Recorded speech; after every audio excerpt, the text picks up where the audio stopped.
சகோதர சகோதரிகளே, புனித யோவான் எழுதிய நற்செய்தி பிரிவு 6 இறை சொற்றொடர்கள் 22 முதல் 29 வரை. அழிந்து போகும் உணவுக்காக அல்ல, நிலை வாழ்வு தரும் அழியாத உணவுக்காகவே உழையுங்கள். அன்பு சகோதரிகளே, நம் தினசரி வாழ்க்கையில் நாம் எதற்காக உழைக்கிறோம்? நம் சேவைகள், பணிகள், பொறுப்புகள் இவை அனைத்தும் வெளிப்படையாக நல்லவை.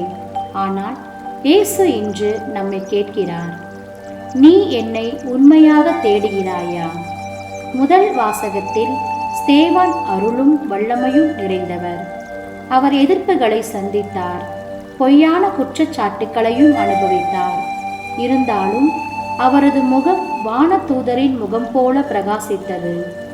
நாம் கூட பல நேரங்களில் தவறாக புரிந்து கொள்ளப்படலாம். நம் அர்ப்பணிப்புகள் கவனிக்கப்படாமல் போகலாம். அந்த நேரங்களில் ஸ்தேவானைப் போல நம் முகம் அமைதியாக பிரகாசிக்கிறதா, அல்லது உள்ளத்தில் சோர்வு, வேதனை, விரக்தி நிரம்புகிறதா? சிந்திப்போம். நீங்கள் அப்பத்தை உண்டதால்தான் என்னை தேடுகிறீர்கள். நாம் கடவுளை தேடுவது ஆறுதல் கிடைக்கும் போது மட்டும்தானா, அல்லது நமக்கு நிம்மதி தேவைப்படும் போது மட்டும்தானா, அல்லது அவர்தான் நம் வாழ்வின் மையம் என்பதால் தானா? கடவுள் அனுப்பியவரை நம்புவது கடவுளுக்கு ஏற்ற செயல். நம் வாழ்க்கையின் மையம் செயல்கள் அல்ல, நம்பிக்கை.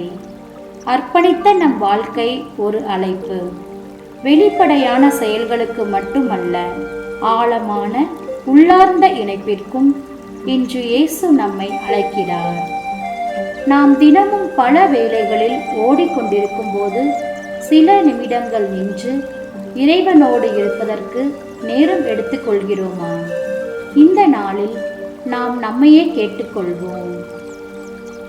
ஆண்டவரே, அழிந்து போகும் விஷயங்களில் எங்கள் மனதை பற்றி கொள்ளாதபடியும் எல்லாவற்றிலும் உம்மை தேடும் இதயத்தை எங்களுக்கு தாரும்.